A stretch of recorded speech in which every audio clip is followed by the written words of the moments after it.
The true rulers of the ancient world were often not who they seemed.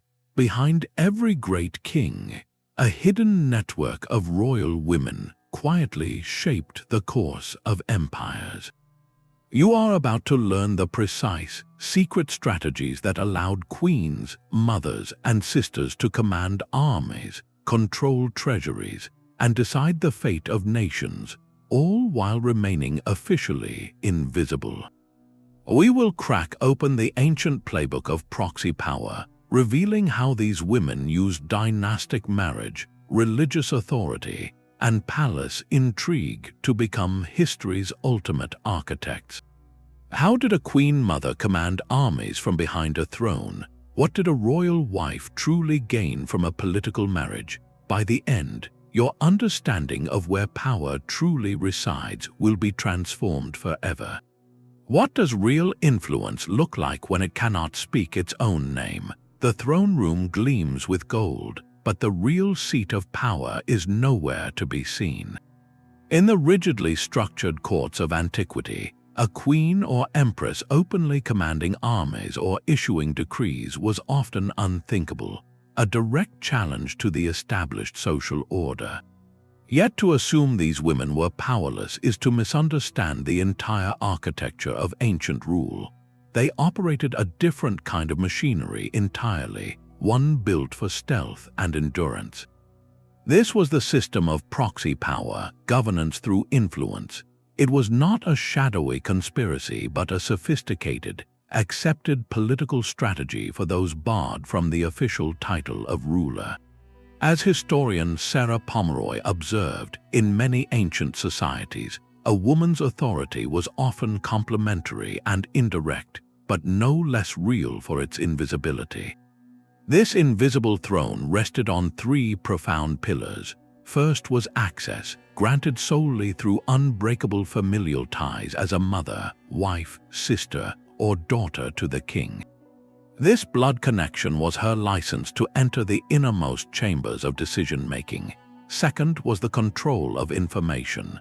In a palace buzzing with whispers, she who filtered the news reaching the ruler's ear held immense sway over his perception of the world. And third was the management of patronage, the careful cultivation of a network of loyal officials, military officers, and foreign allies who owed their positions to her favor. This web of obligation extended her reach far beyond the palace walls. It makes you wonder, in our own modern corridors of power, how many pivotal decisions are still shaped by voices that never appear on the official record. To see this system in action, we must step into the life of its ultimate practitioner, the Queen Mother. The most lavish celebrations in the ancient world were not coronations, but weddings. Picture the banks of the Nile, a flotilla of golden barges carrying a princess from Thebes, her dowry not just gold and linen, but the weight of an entire kingdom's future. This was dynastic marriage, and it was far less about romance than geopolitics. It was the first and most formal mechanism in the hidden playbook, the sanctioned entry point for a royal woman into the heart of a rival power. A princess dispatched to marry a foreign king was, in the words of historian Amanda Podney, a living treaty. Her person was the peace accord, her loyalty the binding clause. With one ceremony, she became a permanent ambassador, a cultural conduit, and most critically, the potential mother of the next king. Her role was beautifully, dangerously dual. Outwardly, she was to be a devoted queen, supporting her husband's reign and adopting the customs of her new home. Inwardly, she remained a daughter of her natal kingdom, expected to advocate for its interests, report on its rival's court, and ensure the alliance held. This was not seen as betrayal, but as duty. Her success was measured in decades of stability, in trade routes that stayed open, and in armies that remained at peace. The story of Egyptian princesses sent to marry Hittite kings in the 13th century before the Common Era is a perfect testament. After a long and costly conflict, the great powers of Egypt and the Hittite Empire sealed their peace with a royal marriage. The Egyptian princess who arrived in Hattusa was a walking symbol of reconciliation. Her presence in the Hittite court helped transform a fragile truce into a lasting partnership that secured the Levant for a generation. She facilitated not just political calm, but an exchange of medical knowledge, architectural styles, and religious ideas. Yet the risk was immense. These women lived perpetually in between, their influence entirely dependent on their ability to navigate the treacherous currents of two royal families. If the alliance soured, they could become hostages.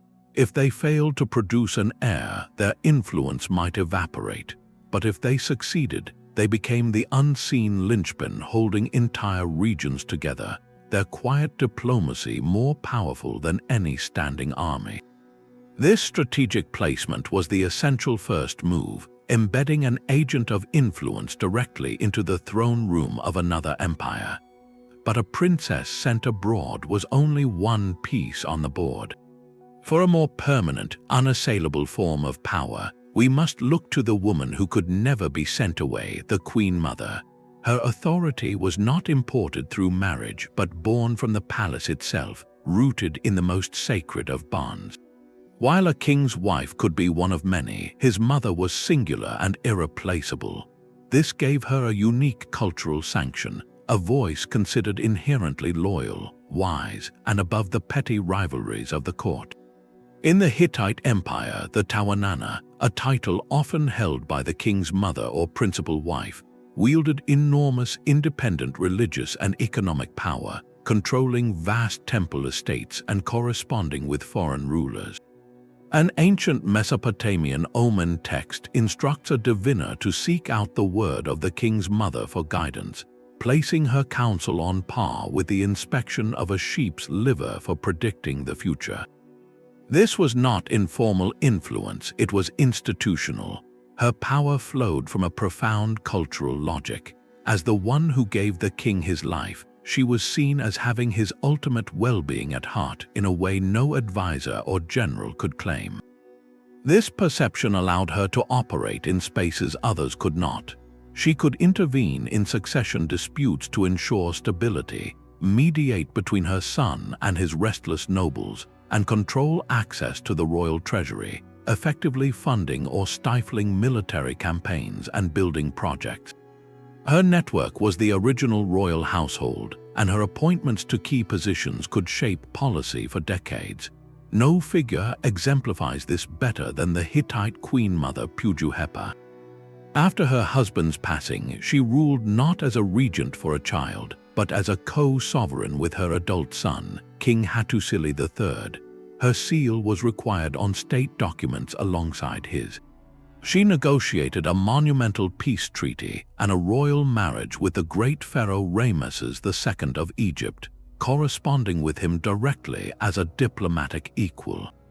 In one famous letter, she tactfully corrects Ramesses on the dowry arrangements, demonstrating her command of international law and her unwavering authority. She was, for all intents and purposes, a head of state, her power magnified because it was channeled through her role as the king's mother. It forces a modern question: how do we perceive the authority of motherhood in leadership today? And what forms of wisdom and stability might we overlook when we dismiss its historical power?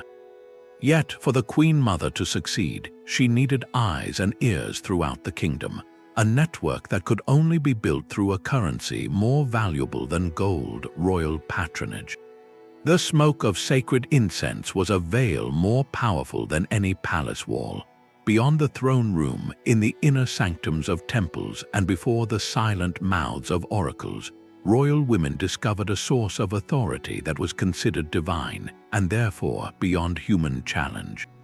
In a world where the will of the gods dictated harvests, military victories, and the legitimacy of kings, the person who interpreted that will held the ultimate strategic advantage. By monopolizing key religious roles, these women built a spiritual proxy power that was both untouchable and absolute. They became high priestesses, oracle interpreters, and even living incarnations of deities. This was not a retreat from politics, but a masterful move into its most sacred center. As scholar Joan Breton Connolly has detailed, priestesses in places like ancient Greece controlled vast temple estates, managing wealth that rivaled the royal treasury itself. These temples were not just places of worship, they were the economic engines and de facto banks of the ancient world, lending grain, storing treasures, and funding public works. To control a temple was to control a kingdom's financial pulse. Consider the Sumerian Intu priestess, often a king's daughter, who was married to the city's patron god. She lived in a luxurious temple complex, overseeing a sprawling enterprise of lands, workshops, and scribes. Her pronouncements on temple affairs carried the weight of divine decree, influencing trade policies and resource allocation. In Rome, the Vestal Virgins held a power so sacred that even consuls and senators made way for them in the street. Their vow of chastity was less about purity and more about political neutrality. They belonged to no man's family, and thus to the state itself. They safeguarded the city's most holy relics, and their word could pardon the condemned. Their influence was a quiet, constant undercurrent in Roman political life. Then there was the oracle, the most potent instrument of all. At Delphi, the Pythia channeled the god Apollo, her cryptic verses shaping colonization projects, laws, and wars. Kings and generals would journey for weeks to seek her counsel, knowing that her support could legitimize a coup or condemn a rival's campaign as impious. But the Pythia did not operate in a vacuum. She was supported by priestly attendants, and historians note that powerful families, sometimes with royal women at their heart, were known to make generous donations to the temple, a form of spiritual lobbying that could gently sway the interpretation of the divine message. This was the perfect fusion of the earthly and the eternal. A royal woman, through her religious office, could declare a war blessed, a harvest doomed, or a king's rule favored by the heavens. Who could argue with a goddess? This spiritual authority provided a platform for political maneuvering that was insulated from the usual palace intrigues, offering a form of independence and public influence that was otherwise unattainable. It prompts a deeper reflection. How much of what we call political strategy is actually the careful management of belief, the alignment of human ambition with a story that feels larger than life? Yet, even divine favor had its limits within the palace walls, where a more intimate and dangerous game was always being played. Beyond the temple's sacred smoke lay the most intimate and guarded chamber of all, the royal household. Modern imagination often reduces this space to a passive backdrop, but historical analysis reveals it as the true nerve center of the empire, a complex administrative machine, and a political arena where influence was forged in the quiet of daily routine. In courts from Achaemenid Persia to later dynasties like the Ottomans, the household, often referred to in historical texts as the inner quarters or the women's apartments, was a seat of governance managed by chief wives and queen mothers. This was not a place of idleness but of immense responsibility. The senior royal woman acted as its chief executive, exercising direct control over the palace's beating heart, its resources, and its people. She managed the royal budget for domestic affairs, overseeing stores of grain, textiles, and precious goods that could feed a city. Archives from the ancient Near East show queens issuing precise orders regarding the distribution of supplies to staff, the maintenance of buildings, and the payment of artisans. This control of the treasury's private wing granted her the power of patronage on a grand scale, binding a vast network of cooks, guards, tutors, and scribes to her through loyalty and livelihood. Her most critical duty, however, was the education and upbringing of the royal princes. By selecting their tutors and controlling their environment, she shaped the worldview of future kings and the factions that would surround them. The household staff, from the humble chamberlain to the guard at the inner gate, became her eyes and ears, a vital intelligence network that filtered every piece of gossip, every whispered alliance and every potential threat before it could reach the king's formal council. This made the inner quarters a simmering political landscape. Factions would coalesce around different mothers and their sons, each vying for the ruler's favor and ultimately for the succession. Historians note that these internal conflicts could escalate beyond palace walls, sometimes tipping entire realms into civil war when a favored prince was challenged. It forces a profound question: how does command over a private, domestic space translate into public, imperial power? The answer lies in the fact that in an autocratic system, all power flows from the person of the ruler. To control the environment of that ruler, to manage who he sees, what he hears, and even how his heirs think, is to gently guide the hand of the state itself. The household was the forge where the future was quietly, decisively molded. Yet, for all its quiet influence, this system of proxies faced its ultimate test not in the comfort of the palace, but in the raw chaos of a throne suddenly left empty. The courtyard of a royal residence was not just a garden, it was a theater of ambition. Here, away from the formal throne, a queen or empress held her own court, receiving a steady stream of petitioners not as a figurehead, but as a patron in her own right. This was the fifth and perhaps most durable mechanism in the hidden playbook, the building of independent client networks through strategic patronage. While a king distributed favors as part of his royal duty to maintain the state, a royal woman often did so to cultivate something more personal, a web of obligation that answered directly to her. Her currency was everything from plots of land and official appointments to the simple, powerful act of manumission, granting freedom to a slave who would then owe her a lifelong, unshakable debt of loyalty. This practice transformed economic capital into political power, creating a shadow infrastructure of support that could rival the king's own. The economic foundation for this was crucial and often derived from her personal wealth, safeguarded in her dowry or granted to her as a personal allowance by the ruler. This was not mere spending money, it was her operating budget for statecraft. One of the most visible and brilliant forms of this patronage was public building. By commissioning temples, porticos, aqueducts, or markets, a royal woman etched her name and benevolence directly into the city's skeleton. As historian Mary Beard has highlighted, for Roman imperial women, these projects were a masterclass in civic propaganda. They provided essential services, created jobs, and demonstrated a commitment to the people's welfare, all while broadcasting the patron's name across marble facades. It was influence cast in stone, a permanent reminder of her power and generosity that operated completely outside the traditional, male-dominated political spheres. This architectural philanthropy bought her something a king took for granted: direct public goodwill, but her network extended beyond bricks and mortar. She could sponsor poets and artists, subtly shaping the cultural narrative to celebrate her family's reign or her own virtues. More critically, she could influence appointments, recommending loyal men for posts in the military or provincial government. These were not passive beneficiaries, they were now her clients, expected to provide support, information, and political backing in return for her favor.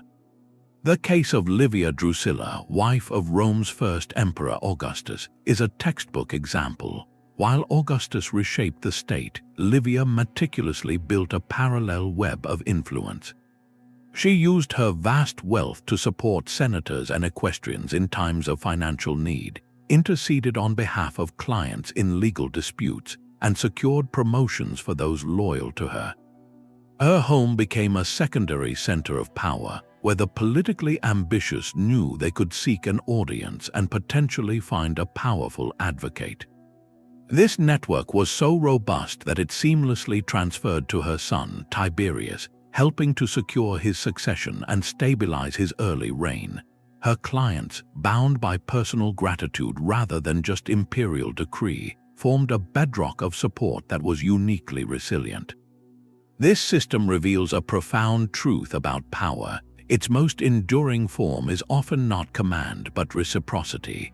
The loyalty bought with a well-timed favor could prove stronger than that compelled by fear. So we must ask, in the quiet granting of a request or the funding of a public fountain, was a royal woman merely being charitable, or was she conducting the most sophisticated kind of political investment, one that paid dividends in loyalty for generations? Yet, even the most carefully woven web of clients could unravel in an instant if the central authority it depended upon, the king himself, were to suddenly vanish. The sheer cliffs of Deir el-Bahari cradle a temple so audacious it seems to defy the desert itself. This is the mortuary temple of Hatshepsut, not just a queen but a female king of Egypt, and her story begins not with a crown but with a calculated retreat into the shadows. Before she commissioned this architectural marvel, Hatshepsut's path to power was the ultimate demonstration of proxy strategy, a slow, brilliant campaign to command an empire from a series of acceptable supporting roles. She first served as the great royal wife to her half-brother, Thutmose II, a position that granted her intimate familiarity with the levers of state. When he passed, the throne went to his infant son by another wife, Thutmose III. In that moment of vulnerability, with a child on the throne, Hatshepsut stepped forward as regent, the protective aunt guiding the kingdom. This was her sanctioned opening, a role society understood, but Hatshepsut did not merely keep the seat warm. As Egyptologist Kara Cooney explains, she was the woman who would be king, and she used this regency not as a placeholder but as a proving ground. For the first several years, she ruled in the young king's name, mastering the administration, the military logistics, and the priestly hierarchies. She promoted fiercely loyal officials like her chief steward Senenmut, who helped manage her affairs and may have overseen the designs of her temple. She secured her legitimacy not through force but through divine theater. A powerful story was circulated, an oracle from the great god Ammon himself, declaring that he had chosen Hatshepsut to rule even before her birth. In temple reliefs, she is depicted being crowned directly by the gods, a sacred endorsement no noble could challenge. Her most famous economic triumph, the trading expedition to the distant land of Punt, was launched during this period. The returning ships were laden with gold, aromatic resins, live myrrh trees, and exotic animals, a spectacular display of prosperity that she, as regent, could claim to have delivered for Egypt. This wealth silenced critics and cemented the loyalty of the people. Then, in a move without precedent, the regent transformed. Around the 7th year of Thutmose III's reign, Hatshepsut began a gradual, stunning metamorphosis in official art and inscriptions. She started to be depicted wearing the full regalia of a male pharaoh, the ceremonial beard, the kilt, the crown. Her titles changed. She was no longer just the king's great wife or regent. She was now the senior co-ruler, the king herself, with Thutmose III relegated to a junior partner. This was not a sudden coup, but the final, logical step in a long campaign of legitimization. Her proxy rule had been so effective, so prosperous, and so divinely endorsed that the only role left was the top one. Her temple at Deir el-Bahari is the permanent record of this genius. It is not a hidden monument, but a bold, public resume carved into the mountain, telling the story of her divine birth, her triumphant expedition, and her rightful place as king. Hatshepsut's reign forces a profound question. How many other women in history mastered the art of proxy rule so completely that they stood at the very threshold of overt power, only to be pulled back by circumstances we will never know? Her story shows proxy power not as a cage, but as a training ground, a language of influence so fluently spoken it could eventually rewrite the rules of who was allowed to rule. A gold coin from the early Roman Empire bears a startling image. On one side, the fresh-faced young Emperor Nero. On the other, not a god or a symbol of victory, but the stern, unmistakable profile of his mother, Agrippina the Younger. It was an unprecedented declaration, a public admission that behind this boy emperor stood a woman who shared his throne in all but name. Agrippina was the master architect of a political ascent so ruthless and brilliant it makes palace intrigue elsewhere look like child's play. In the lethal arena of the Julio-Claudian dynasty, where emperors were made and unmade by poison and dagger, she played the ultimate long game, using every tool in the hidden playbook to install her son and rule the world through him. Historian Anthony Barrett rightly calls her one of the most powerful women in the history of the Roman Empire. Her first moves were alliances forged not for love but for elevation. After being widowed by her first husband, she married a wealthy patrician, solidifying her financial independence. But it was her third marriage that was the masterstroke. She set her sights on her own uncle, the Emperor Claudius, a man considered pliable and easily influenced. Through careful persuasion and the support of key freedmen in the palace, she became his empress. Immediately, she began reshaping the imperial landscape to secure her son Nero's future. Her own son by a previous marriage was positioned as Claudius's heir, displacing Claudius's own biological son, Britannicus. Ancient sources like Tacitus and Suetonius suggest her control was absolute and her methods final.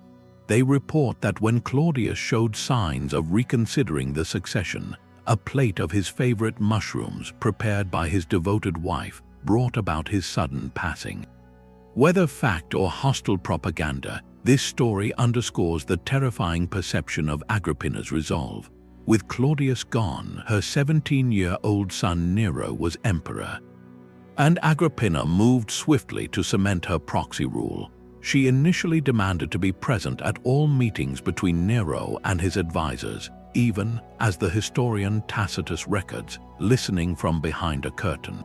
She took control of official correspondence, effectively becoming the gatekeeper of imperial communication. She understood the mechanics of power perfectly, cultivating the commander of the Praetorian Guard, the elite military force in Rome, ensuring its loyalty was to her as much as to the new emperor. She even appointed Nero's tutors, including the famous philosopher Seneca, hoping he would be a pliable guide who recognized her authority. For a brief, dazzling moment, the system worked perfectly. Agrippina, the Empress Mother, was the true power. Coins proclaimed her status, and foreign delegations knew to court her favor. But this story holds the fatal flaw of proxy power in its purest form. Agrippina's entire strategy was predicated on Nero remaining a compliant instrument. She had built the perfect machine of influence, but she forgot that the machine had a will of its own. As Nero grew into his role, surrounded by flatterers and new advisors like Seneca who chafed under Agrippina's dominance, he began to resent the very strings that had placed him on the throne. The mother who had engineered his every success was now the primary obstacle to his independent rule. Their relationship fractured publicly in a series of brutal power struggles. He removed her from the palace, stripped her of her honors and her Praetorian bodyguard. The final, grim lesson came when Nero, convinced she was plotting against him, engineered her demise. The elaborate schemes he devised, from a collapsing ceiling to a doomed ship designed to sink, read like a dark parody of the very intrigues she had mastered. Agrippina's story is the ultimate cautionary tale of the hidden throne. She executed the proxy playbook flawlessly, leveraging marriage, motherhood, and political cunning to command an empire. Yet her very success sowed the seeds of her destruction, for she created a ruler who ultimately saw not a guiding mother, but a rival to be eliminated. It forces a haunting question: at what point does the architect of power become its most vulnerable prisoner, trapped by the very masterpiece she created? The golden age of the Han dynasty began not with a warrior, but with a widow. In the year 195 before the Common Era, Emperor Geozu, the founder of the dynasty, passed away, leaving a vast and fragile empire. Stepping into that void was not a general or a prince, but his formidable wife, Empress Lü. For the next 15 years, she would become the unchallenged ruler of China, a woman who wielded absolute power while meticulously preserving the fiction that she was merely a regent for her young son. Her story, recorded by the great historian Sima Qian, reveals how proxy rule could be executed with such ruthless precision that the distinction between regent and sovereign completely vanished. Empress Lü's first task was not governance but survival. The Han court was a nest of rivalries, with other consorts and their sons posing a direct threat to her own son's succession. To secure her family's line, she acted with a chilling finality that Sima Qian described as firm and decisive. Historical accounts note she moved against her primary rival, a consort named Lady Kai, and her son, with a severity that sent a shockwave through the nobility. This was not mere cruelty, it was a calculated political purge, a demonstration of the consequences of challenging her authority. By removing potential claimants, she eliminated the very possibility of a succession war, a move that brought a grim stability to the court. Her power now unchallenged from within, she turned to the machinery of the state itself. With her son, Emperor Hui, on the throne, Empress Lü began a masterful campaign of institutional control. She understood that true command required loyal hands in every key position. She elevated members of her own Lü clan to critical posts across the military and the government, creating a parallel power structure utterly dependent on her favor. These were not mere sinecures. Many of her kinsmen were capable administrators who helped her enforce policy. This network allowed her to rule the empire in all but name, issuing decrees and directing policy, while her son, who was deeply affected by her earlier actions, reigned as a figurehead. When Emperor Hui died young, she simply installed one infant grandson after another as puppet emperors, extending her regency and her personal rule for years. The throne had a child's face, but the empire had Lü Zhai's will. Yet her legacy is profoundly dual. For all the internal terror she wielded, her administrative reign was a period of notable stability and recovery for the war-weary Han people. She continued her husband's policies of economic restraint and light taxation, allowing the population and agriculture to rebuild after years of conflict. She upheld the legal and bureaucratic systems that gave the Han dynasty its strength. In this, she proved to be a capable steward of the state, her personal ambitions strangely aligned with the public good of consolidation and peace. She demonstrated that a ruler operating from behind the throne could be as effective and as complex as any emperor. Her power was so complete that for a time the proxy became the reality. But this form of power carried a terrible vulnerability, one rooted entirely in the mortal body of the ruler. Empress Lü's authority was a masterpiece of political engineering, yet it was built on a single, fragile premise: her continued existence. All the loyalty she commanded was to her personally, enforced through fear and familial ties. When she finally passed away, the entire structure imploded with breathtaking speed. The resentful nobles and officials who had chafed under Lü clan dominance rose up. In a swift and brutal political reversal, her entire family was removed from power. The historical records speak of a great hardship that befell her clan, a stark reminder that power derived solely from one person's influence does not automatically transfer. It simply evaporates. Her story ends with a haunting reflection. She secured her dynasty's line by eliminating rivals, yet in doing so, she ensured her own bloodline would not endure. She maintained stability for the empire, yet her methods planted the seeds of her family's destruction. It forces us to ask, what is the true legacy of power that cannot speak its own name, and at what personal cost is a throne held from the shadows? A princess's education was never merely ornamental. In the quiet scriptoria of royal palaces, a different kind of weapon was being forged, not of bronze but of intellect and information. For a royal woman destined to navigate the lethal currents of proxy power, Her mind was her primary asset, and its training was a state secret of the highest order. This was not about reciting poetry, though she might learn that too. It was a deliberate, strategic investment by the dynasty itself, equipping her with the precise tools to manage an empire from the shadows. In the Neo-Assyrian court, princesses were taught to read and write the complex cuneiform script, a skill that granted them direct access to treaties, economic records, and diplomatic correspondence. In the Hellenistic kingdoms that emerged after Alexander, royal women studied philosophy, statecraft, and foreign languages, preparing them to act as regents or advisors. They learned the art of the ledger and the language of the law, because to control a kingdom's wealth and its legal judgments was to control its heartbeat. This intellectual foundation transformed them from passive political tokens into active geopolitical analysts, capable of understanding the complex machinery they were meant to influence. But knowledge of theory meant little without knowledge of fact, and here, royal women occupied a uniquely powerful position as the empire's unseen intelligence network. Their gender, often perceived as a limitation, became their greatest tactical advantage for gathering information. While male officials moved in the formal, guarded spaces of court and military camp, royal women had access to the entire social spectrum.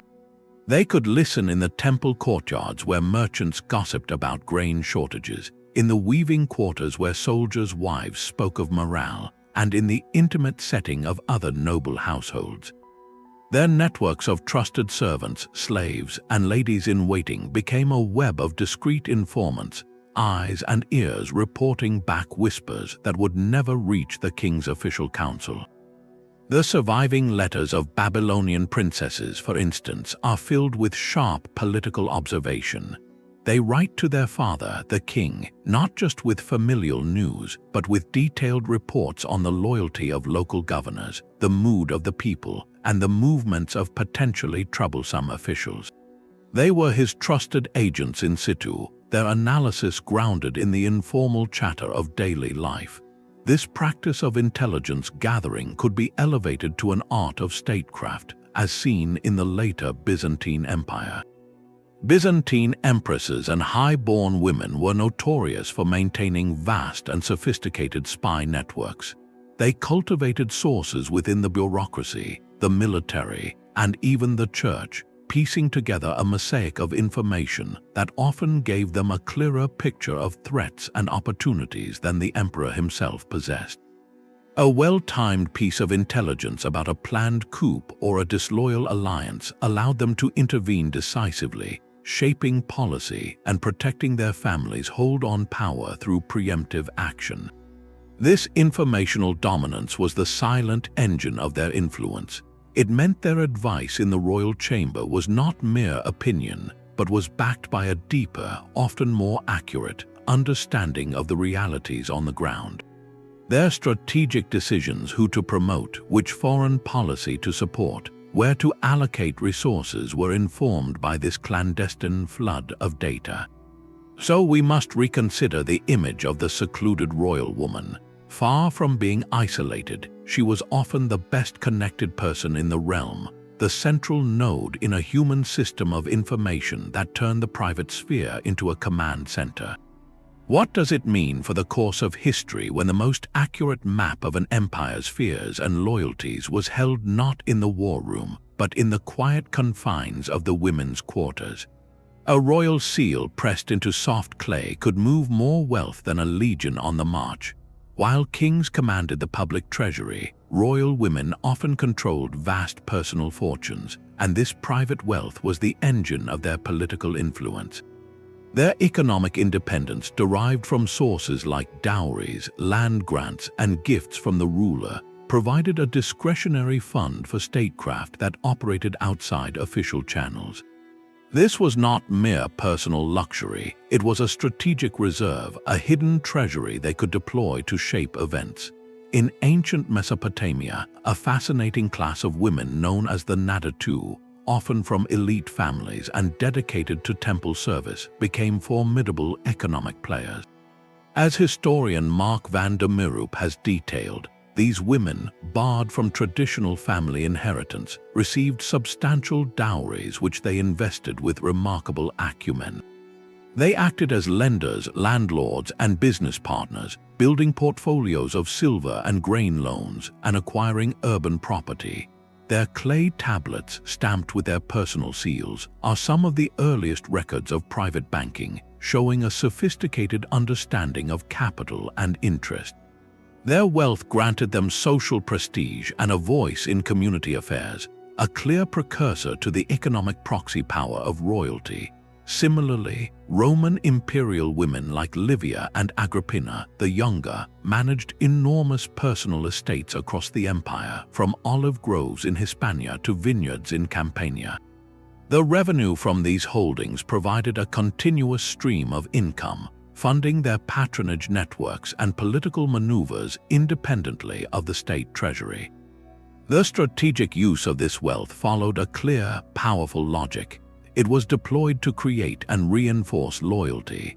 A queen could extend a generous loan to a cash-strapped but promising military officer, securing his personal debt of gratitude. She could discreetly fund the public games of a provincial governor, boosting his popularity and binding him to her interests. This was a subtler, more personal form of control than an official appointment from the king. It built economic dependencies that translated directly into political support. The most direct form of this economic power, however, was control over the currency itself. Consider Cleopatra Thea, who ruled the fractious Seleucid Empire in the 2nd century before the Common Era. Following a period of intense dynastic conflict, she seized not just the throne but the royal mint. Coins struck during her sole reign bear her portrait and her titles alone, a radical declaration of autonomy. By controlling the production of silver and bronze coinage, she controlled the army's pay, the flow of trade, and the very symbol of sovereignty in the Hellenistic world. To withhold funds was to paralyze a military campaign, to release them was to enable one. Her economic command was a blunt instrument of state policy, demonstrating that whoever held the purse strings ultimately held the power. This principle resonates through the ages, from medieval queens granting charters to merchant guilds in exchange for their support, to Ottoman sultanas financing the construction of vital public works like bridges and aqueducts that bore their names. Their wealth purchased more than objects; it purchased allegiance, stability, and a legacy etched into the economy itself. It prompts a modern reflection: how much of today's political influence is still quietly underwritten by private fortunes and strategic philanthropy, continuing this ancient tradition of power funded from the shadows. The marble eyes of a statue see more than we think. In an age before newspapers or broadcasts, public art and architecture were the primary media, the screens upon which the story of power was projected for all to see. Royal women understood this fundamental truth with a clarity that modern politicians might envy. By becoming the chief patrons of culture, they could subtly, indelibly shape the ideology of an empire, weaving their own authority into the very myths and landscapes people lived within. This was not vanity; it was a sophisticated form of soft power, a way to legitimize influence that had no official title. As art historian R. Smith notes, the portraits of Hellenistic queens often fused their likeness with attributes of goddesses like Aphrodite or Isis, creating a visual language that associated their rule with divine favor and beneficence. They commissioned the narratives that would outlive them. A queen could fund a poet to compose an epic that glorified her dynasty's origins, or sponsor a historian whose chronicle emphasized her wisdom during a regency. She could bankroll a religious festival, placing herself at the center of a public spectacle of piety and generosity. In doing so, she controlled the story, transforming contested political reality into accepted cultural truth. The most permanent form of this storytelling was stone and mortar. When a royal woman commissioned a temple, a library, or a grand public garden, she was not just giving a gift to the city. She was building her resume in a form that could not be easily erased. The construction project provided jobs, yes, but its enduring presence daily reminded citizens of her patronage and her commitment to their welfare. It physically reshaped the environment in her name, making her influence a literal part of the horizon. Take the Mughal Empire of India.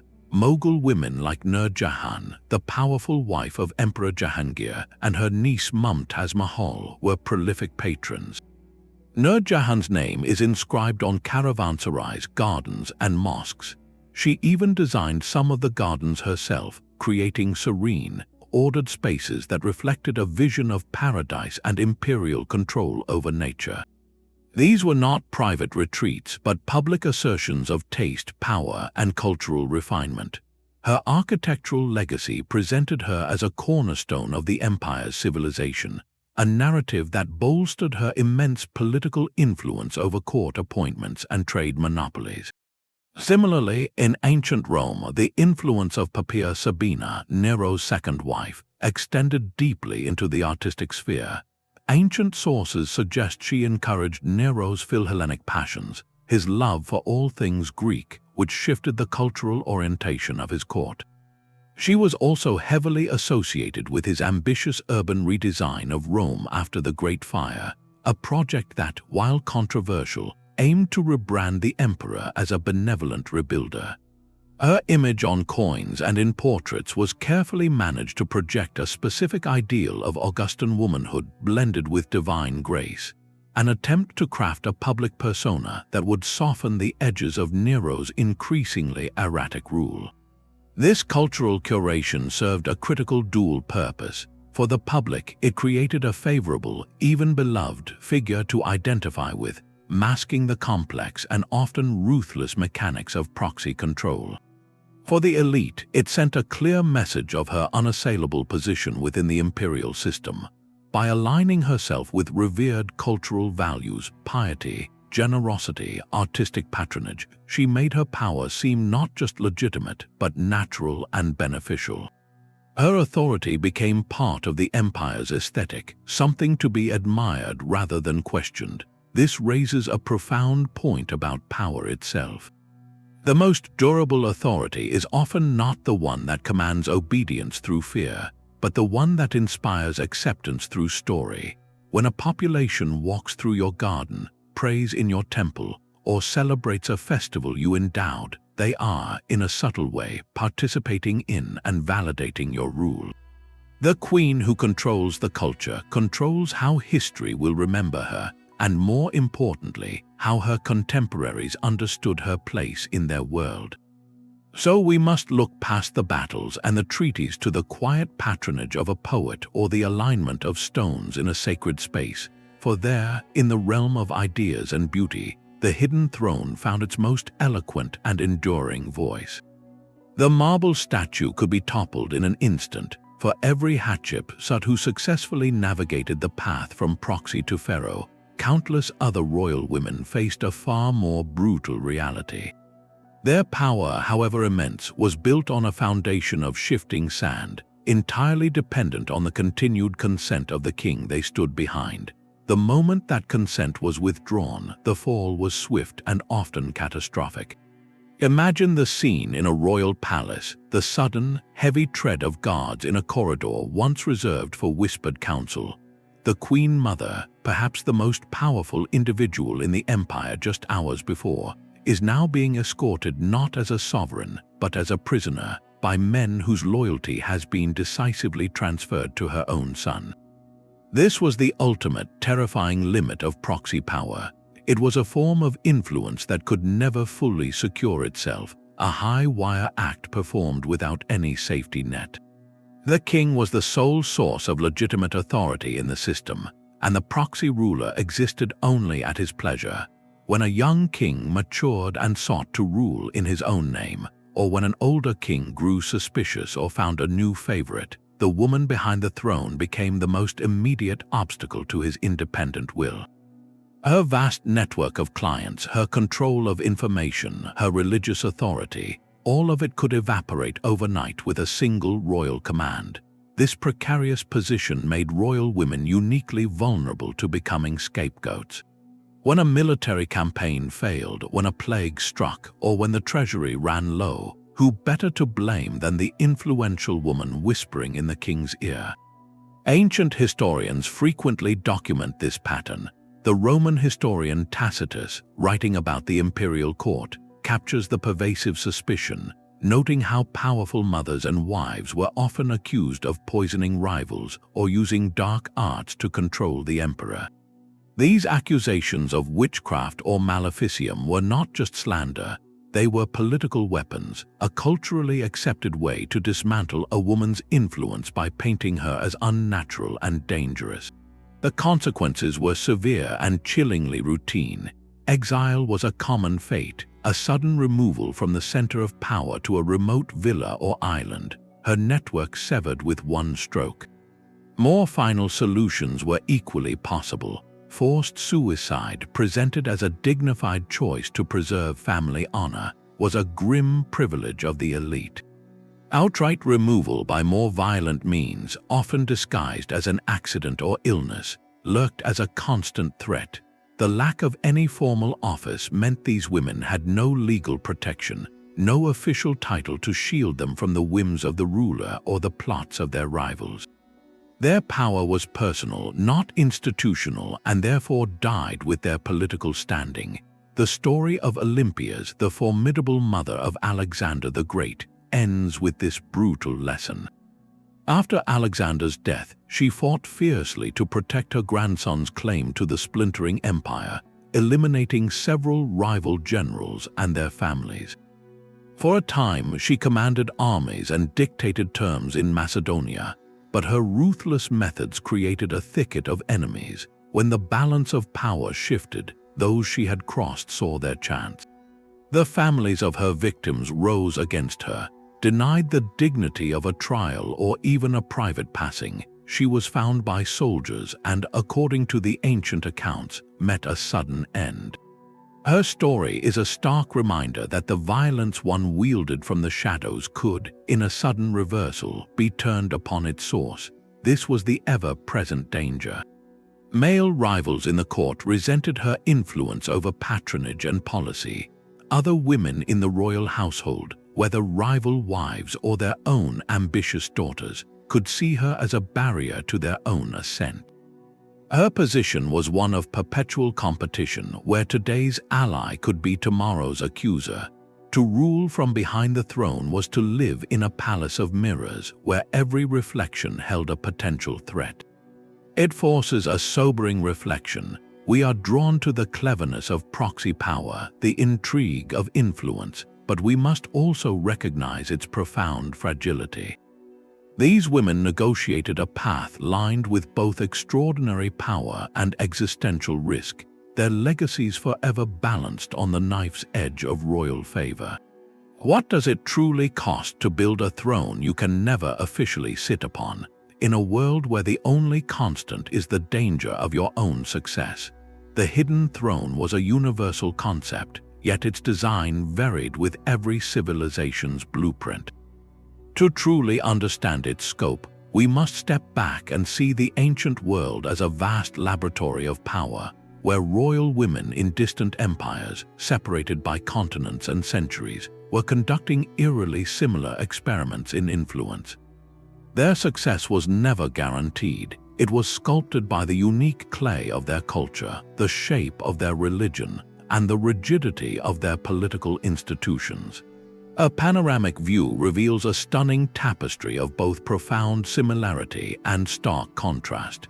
In the rigidly stratified society of ancient Athens, a citizen woman's world was largely confined to the domestic sphere, the oikos.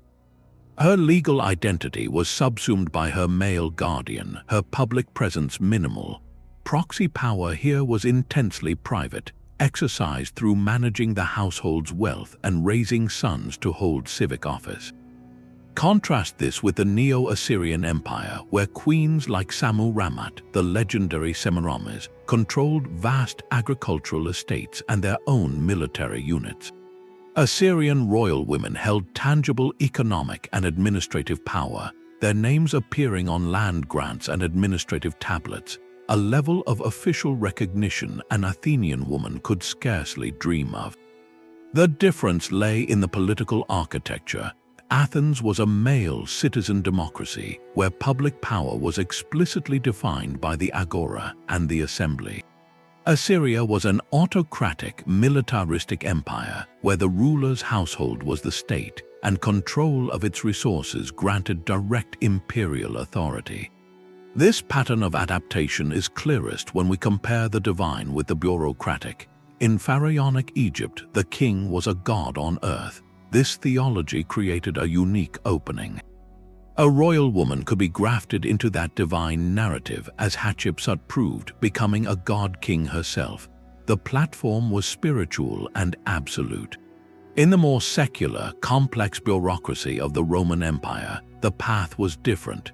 Here, influence flowed through the meticulous construction of patronage networks and strategic marriages.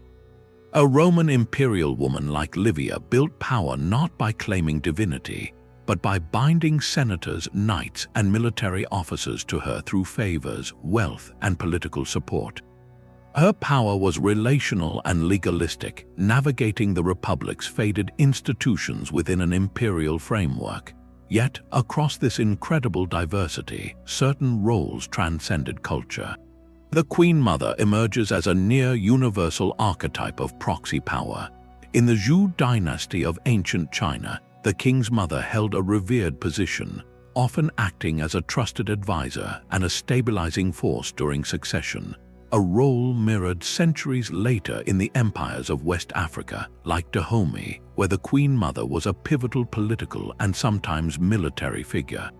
This was no coincidence. The bond between mother and son was a culturally sanctified channel for influence, one that societies from the Yellow River to the Niger River instinctively understood and institutionalized. What this global perspective confirms is that proxy power was not a historical accident or a rare conspiracy. It was a widespread, systemic feature of ancient governance. From the ziggurats of Mesopotamia to the palaces of the Andes, elite societies developed mechanisms to utilize the political acumen of royal women, even as they publicly upheld ideologies that might seem to restrict them. The tools, marriage, motherhood, religious office, economic patronage, were in a shared toolkit, but each civilization selected and sharpened different ones based on its needs. In a theocracy, the religious tool was paramount. In a vast empire dependent on loyal governors, the patronage network was key. The effectiveness of a royal woman's influence was directly tied to how well she could leverage the specific opportunities her culture's system allowed. This reveals a profound truth about power itself. It is always fluid, seeping into any available space within a social structure. When the front door of official authority was barred, these women became experts at finding the side entrance, the hidden passage, the overlooked window. Their stories, in all their varied forms, are not footnotes to history. They are evidence of a parallel system of rule, a silent dialect of command spoken in courts across the world, proving that the architecture of empire was always built with more rooms than the official floor plan ever showed. The Roman poet Horace once described her as a fatal monster, a queen drunk on sweet fortune. This was Cleopatra VII, not as she lived but as her enemies needed her to be remembered. The vilification of powerful women is one of history's oldest and most persistent arts, a form of ancient propaganda that has shaped our perception for millennia. To uncover the real rulers behind the hidden thrones, we must first learn to read between the lines of the very sources that claim to document their lives. Much of what we think we know comes filtered through a lens of deep political bias, crafted by historians who wrote for male elites in societies where overt female power was seen as a profound threat to the natural order. As historian Gerda Lerner powerfully argued, women in history have been largely defined by androcentric or male-centered frameworks, their stories told to serve a patriarchal worldview. This section is not about rehabilitating reputations, but about practicing source criticism, the essential tool for separating political slander from political reality. We see the same damaging archetypes repeated across cultures and centuries. There is the seductress embodied by Cleopatra, whose intelligence and diplomatic skill were reduced by Roman poets to mere exotic allure, a dangerous distraction that nearly toppled the virtuous Roman state. There is the poisoner like Agrippina the Younger, whose shrewd political maneuvering is recorded by Tacitus and Suetonius as a series of treacherous plots, framing her ambition as a kind of monstrous perversion of maternal duty. And there is the overly ambitious mother, like Empress Lü, whose ruthless consolidation of power for the Han Dynasty is recounted by Sima Qian with a focus on her severity, a narrative that overshadows her administrative successes during a fragile period. These stereotypes were not accidental. They served a clear social function to discredit the political achievements of these women and to reinforce the idea that when women stepped beyond prescribed roles, the result was chaos, cruelty, and the undermining of the state. The portrayal was a warning to others. We must ask, who were these historians writing for, and what was their agenda? Tacitus wrote his annals for the Roman senatorial class, a group deeply uneasy about the concentration of power in the hands of emperors and, by extension, the influential women behind them. By painting Agrippina as a scheming, unnatural figure, he was indirectly criticizing the corrupting nature of the imperial system itself, using her as a symbol of its excesses. Sima Qian, while a brilliant chronicler, operated within a Confucian framework that prized social harmony and hierarchical order. A woman wielding supreme executive power, however effectively, was a fundamental disruption to that order, and his narrative inevitably frames Lü Zhai's actions through that lens of transgression. The Roman depiction of Cleopatra is the most politically transparent of all. She was the foreign enemy, the queen of a rival empire. To justify her defeat and the annexation of Egypt, Octavian, the future Augustus, launched a massive propaganda campaign. Poets like Horace and Virgil, and historians in his employ, systematically recast a complex geopolitical struggle into a moral fable, a story of a decadent Eastern temptress versus the sober, masculine virtue of Rome. Her real political acumen in navigating the Roman civil wars was erased, replaced by the myth of the bedroom manipulator. By questioning these enduring myths, we peel back layers of political spin to get closer to the sophisticated operators these women truly were. Cleopatra was not just a lover of Julius Caesar and Mark Antony. She was a polyglot ruler who spoke 9 languages, directly administered her kingdom's vast economy, and strategically aligned Egypt with Rome to preserve its independence for 2 decades. Agrippina's so-called plots can be reinterpreted as the calculated, hard-nosed statecraft necessary to survive and elevate her family in the murderous Julio-Claudian court. Lü Zhai's harshness, while severe, secured the throne during a precarious interregnum and allowed the foundational Han policies to take root. Seeing past the caricature allows us to analyze their actual methods, their policy decisions, and their lasting impact on their empires. It moves us from a morality tale about dangerous women to a study of political survival and governance in the ancient world. This critical lens changes everything, for if the most famous stories are suspect, what hidden truths might lie buried in the quieter records of less infamous queens? The search for their real voices leads us to the most personal and revealing evidence of all, the words they left behind in their own hand. A papyrus scroll from ancient Thebes and a vellum manuscript from medieval Paris tell parts of the same story. The fall of Rome and the rise of Christendom did not erase the ancient playbook of proxy power. It merely translated it into a new language, one of chivalry, feudalism, and divine right. The fundamental constraints on female political authority remained stubbornly in place for centuries. making the strategies perfected in antiquity not relics, but a living tradition, studied and adapted by queens and noblewomen from the cold halls of England to the sun-drenched courts of Italy. This was a legacy of influence, a continuous thread woven through the tapestry of history. While the title of emperor or king was almost exclusively a male inheritance, the mechanisms of power behind that title, marriage, religious patronage, household control, remained a domain where women could become supreme architects. As medievalist Teresa Ehrenfeit observes, the queen's household in medieval Europe was not a domestic retreat, but a parallel government, a center of administration, finance, and political networking that often rivaled the king's own. This enduring framework meant that a figure like Helena of Aquitaine in the 12th century could deploy tactics a Hittite queen mother would have recognized instantly. Heiress to one of the largest and wealthiest domains in Europe, Helena's political power originated in the classic tool of dynastic marriage. By wedding first the King of France and then the King of England, she became a living conduit of territory and influence, her personal lands fueling the ambitions of two rival monarchies.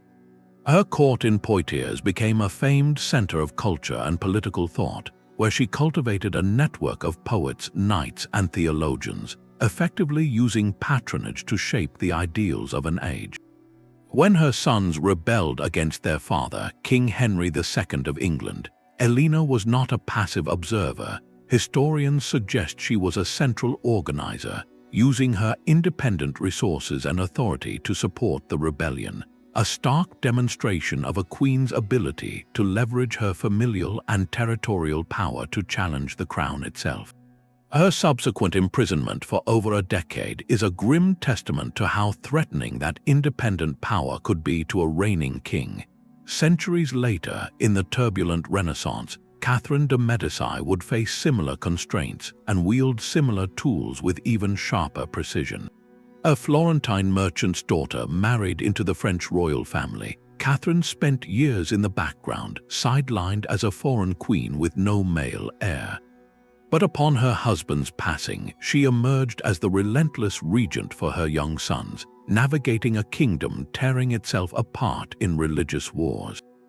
Her strategy was a masterclass in the ancient arts. She used her household, the vast royal establishment, to balance factions, appointing advisors from rival confessions to maintain a fragile equilibrium. She deployed marriage politics on a grand scale, famously orchestrating the wedding of her Catholic daughter to the Protestant King of Navarre in a desperate bid for peace, an event that ended in tragedy but underscored the enduring belief in marital alliances as political medicine. Her extensive building projects and lavish court festivals were not mere extravagance. They were calculated displays of royal majesty and stability, a form of cultural propaganda designed to project control when the state was in chaos. Like the empresses of Rome, she understood that controlling the spectacle was a step toward controlling the polity. The specific mechanisms evolved, but the principles held. The queen consort's role as intercessor, publicly pleading for mercy from the king on behalf of subjects, was a sanctioned performance of influence that echoed the petition courts of ancient royal women. Pilgrimages to sacred sites became opportunities for political networking and intelligence gathering, much like the religious duties of a Mesopotamian priestess. The meticulous management of the queen's personal finances, her dower lands, and her independent revenues continued to fund networks of clients and spies. These women were not pale imitations of their ancient predecessors. They were innovative practitioners operating within a persistently familiar structure. Their successes and their often brutal failures, from Helena's imprisonment to Catherine's controversial legacy amid sectarian violence, prove that the proxy strategies of antiquity were not temporary tricks. They were timeless principles of political survival, a sophisticated grammar of power spoken fluently by women for whom the throne, though often just out of reach, was never beyond influence. This continuity forces a pivotal question. If these methods proved so effective and so durable across millennia, What does that tell us about the very nature of power itself and the unseen architectures that have always sustained it? A clay tablet, cracked and sun-baked, bears not a story but a signature. The dust of millennia settles in the grooves of a cylinder seal, its impression left on a lump of administrative clay like a fingerprint on history. While poets and historians crafted narratives, these silent objects were recording a different truth, one of daily command and tangible authority. Archaeology does not give us the biased opinions of ancient chroniclers. It hands us the tools of governance themselves, the physical proof of what royal women actually did. When an archaeologist's brush reveals a seal impression bearing a queen's name in a state archive far from her homeland, it is not just an artifact, it is a receipt for power. That single clay bulla, used to authorize a shipment of grain or secure a storeroom door, is a direct link to her executive hand. It proves she was not a passive figurehead, but an active administrator whose personal authority was required for the empire to function. This is the silent testimony of material culture, a form of evidence that often bypasses the literary bias to show us reality in 3 dimensions. One of the most profound examples comes from the royal cemetery of in ancient Mesopotamia.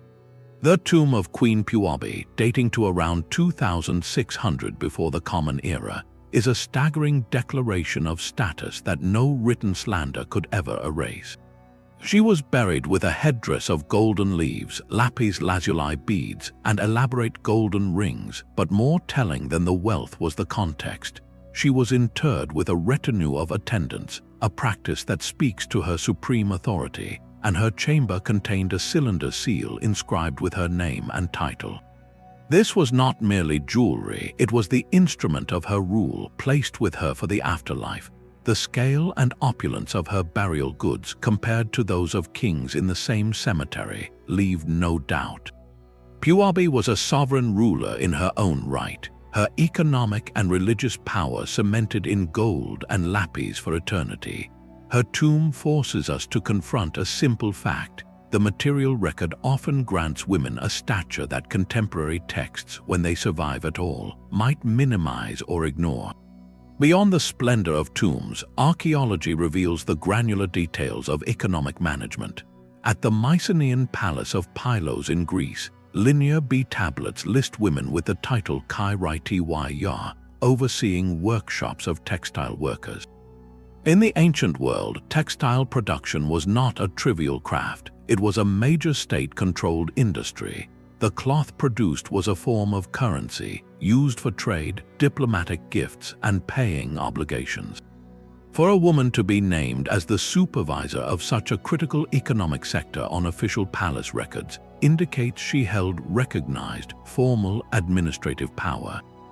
These clay tablets, meant for inventory, not propaganda, casually note her authority as a simple fact of palace logistics. Similarly, building inscriptions commissioned by Hittite queens like Puduhepa or Neo-Assyrian queens like Sammu-Rammat were carved into stone temple foundations and stelae.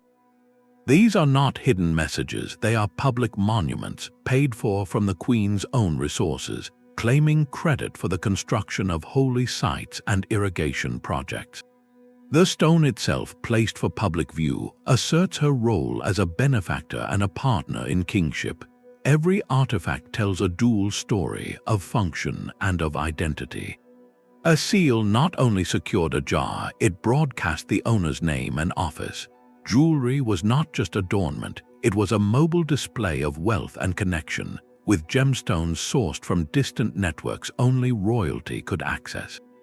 The very architecture of spaces within palaces, sometimes with separate but equally grand entrances and courtyards, suggests spheres of influence and audiences held by royal women. By analyzing where objects are found, who owned them, and what they were used for, archaeologists piece together a map of influence that written histories can obscure. A seal impression in a far-off archive proves a queen's reach.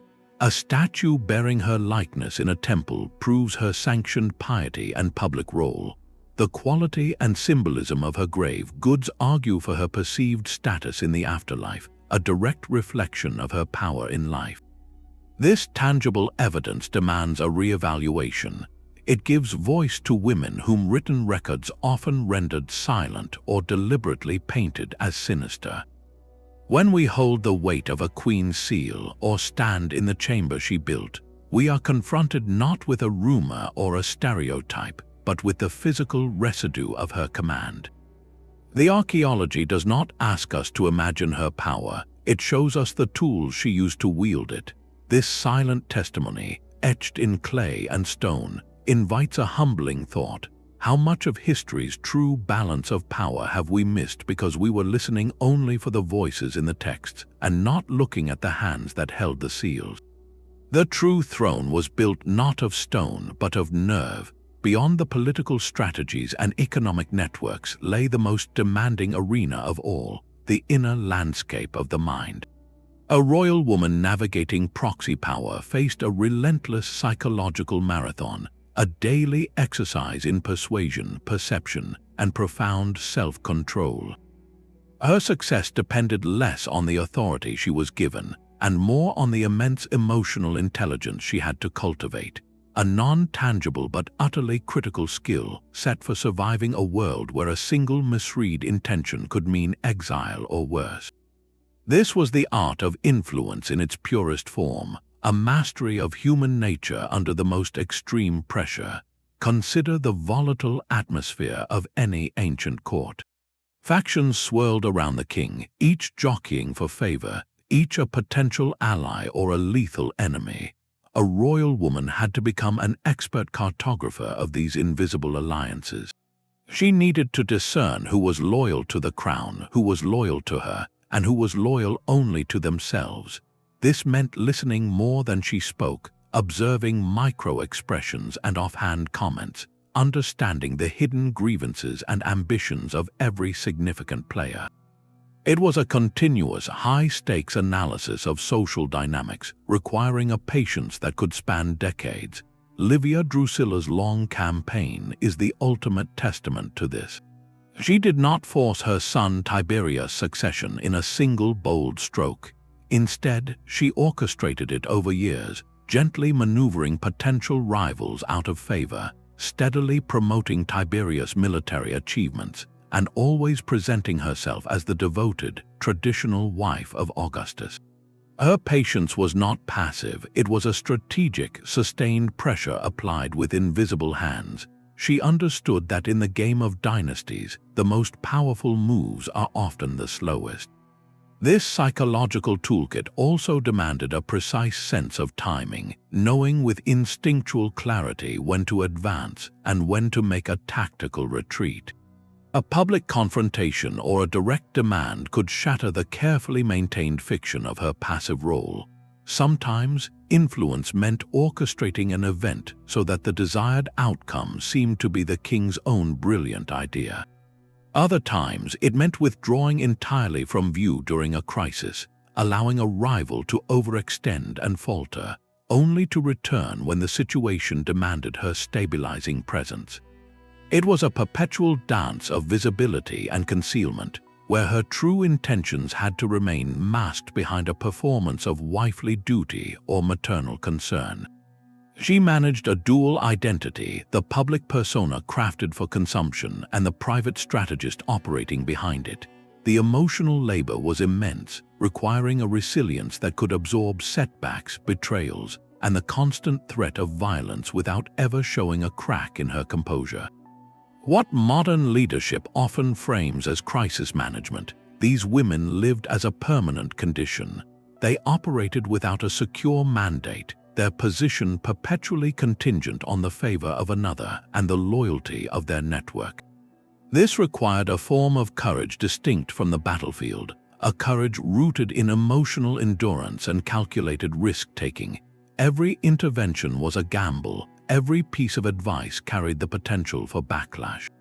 The ability to absorb this pressure, to wake each day and re-engage the intricate, dangerous puzzle of court politics, speaks to a psychological fortitude that history has rarely paused to measure. We can infer this resilience from the simple fact of their long-term influence, from the records that show them active in statecraft across 30, 40, or 50 years in courts notorious for their brevity and brutality. So we must ask, what can contemporary leaders in any field learn from this ancient blend of subtlety and steel? In an age that often prizes overt assertion and rapid results, the proxy rulers of antiquity remind us of the profound power of strategic patience, of listening deeply to the ecosystem of power before acting, and of building influence through trusted relationships rather than mere command. Theirs was a leadership of indirect action and immense personal resilience, a model that required mastering not just the outer game of politics, but the inner game of the mind. Recognizing this psychological dimension completes our picture, transforming these figures from clever political operators into fully human architects of destiny, exercising extraordinary will within a system designed to keep them forever in the wings. A royal decree from Ptolemaic Egypt does not bear one name, but two. In these rare and extraordinary moments, the careful dance of proxy power achieved its final, logical form. The hidden architect stepped from behind the throne to sit beside it, not as a usurper, but as a recognized partner in rule. This was co-rulership, the moment when influence became so indispensable, so normalized that it demanded its own official seat. It challenges our entire binary of ruler and proxy, forcing us to see a more complex political reality where authority could be shared, and where the feminine was formally woven into the fabric of kingship itself. The mechanisms for this were both subtle and spectacular. In Ptolemaic Egypt, a unique concept known as syncrecies or comparison was employed. Brother-sister monarchs like Ptolemy II and Arsinoe II were portrayed in art and literature as a divine, equal pair, twin forces of power. Temples showed them receiving identical honors from the gods, and coins sometimes bore both their profiles. This was not just propaganda, it was a theological and political statement, asserting that the queen was a necessary, parallel component of the royal authority that kept the cosmos in order. Similarly, in Rome, the title Augusta bestowed upon an empress was far more than an honorific. It conferred specific legal and ceremonial rights, granting her a public role, control over her own finances, and a form of sacral legitimacy that made her a partner in the imperial project. Livia, upon the death of Augustus, was formally adopted into the Julian family and given the title Augusta by her son Tiberius, a move that legally cemented her unparalleled status as mother of the state. This institutionalization of female power represents the zenith of the proxy's journey. To see it in action, we can look to the revolutionary court of Pharaoh Akhenaten at Amarna. While Akhenaten was the supreme king, the artistic program of the time consistently elevates his great royal wife, Nefertiti, to a level unseen before. In reliefs, she is shown smiting foreign enemies, a ritual act traditionally reserved for the pharaoh alone. She is depicted at the same scale as her husband, receiving the life-giving rays of the Aten sun disk alongside him. In certain ceremonial contexts, she appears to have performed kingly functions, leading some Egyptologists to suggest she may have been elevated to a form of co-regent late in his reign. Her power was not hidden, it was chiseled into the walls of the new capital for all to see, a visual doctrine of shared divine rule. Another profound example comes from the Hasmonean kingdom of Judea. Queen Salome Alexandra, upon the death of her husband, did not merely act as regent for her young son. She assumed the throne herself as sole monarch for nearly a decade. But in a fascinating compromise, she appointed her elder son, Hyrcanus II, as high priest, sharing the dual pillars of political and religious authority. This was a pragmatic and brilliant division of the symbols of power, allowing her to rule while maintaining traditional structures. Her successful reign, noted for its peace and prosperity, demonstrates how a woman could officially occupy the seat of power by strategically managing its ceremonial and institutional expressions. The Byzantine Empire later formalized this idea with the concept of symbasilia, or co-empire. While the senior emperor was always male, the coronation of an empress was a majestic, holy ceremony that granted her a share in the imperial majesty. An empress like Theodora, wife of Justinian, was not a behind-the-scenes operator. She received foreign ambassadors, influenced legal reforms, and famously persuaded Justinian to stand firm during the Nika riots, a decision that saved his throne. Her authority was explicit, expected, and integral to the governance of the empire. These cases reveal the blurred line that proxy power could eventually cross. It happened when a woman's influence became so systemic, so critical to the stability and legitimacy of the realm, that the only way to formalize it was to expand the very definition of rulership. The throne room, in essence, was redesigned to accommodate 2 seats. This was not the end of the hidden strategies, but their ultimate validation. It prompts a final, transformative question. If the goal of power is effective rule, does the source of that power truly matter? Or is the most enduring legacy written by those who mastered the art of command, regardless of the title they initially held? Every royal family tree is a battlefield in miniature. The most critical long-term project for any woman of power was not a single political victory, but the survival and prosperity of her own bloodline across generations. Her influence, however vast, was temporary if it died with her. True legacy was dynastic, secured by placing her son on the throne and ensuring his line would continue. This transforms our understanding of proxy power. It was not merely about personal authority in the present, but about becoming the chief architect of the future. She was playing a game where the final move might not be seen for decades, a strategic investment in the very DNA of the state. At the heart of this was the supremely delicate task of influencing the king's choice of heir. In many ancient systems, succession was not strictly automatic. The ruler often had discretion, especially among multiple sons from different mothers. This created a courtly arena of intense, quiet competition. A queen or favored consort would work tirelessly to promote her own son's virtues, ensuring he received the finest education, the most visible military commissions, and introductions to key allies. Simultaneously, she might engage in the subtle but ruthless work of discrediting rival sons and their mothers, perhaps circulating rumors of incompetence or disloyalty to weaken their standing. Her network of clients in the bureaucracy and the military became essential here, their voices amplifying her son's qualifications and downplaying those of his competitors. The marriage of her daughters was another powerful dynastic lever. A sister strategically wed to a powerful general or a neighboring prince could create an alliance that bolstered her brother's claim, surrounding the potential heir with a web of external support that made him the safest, most stable choice.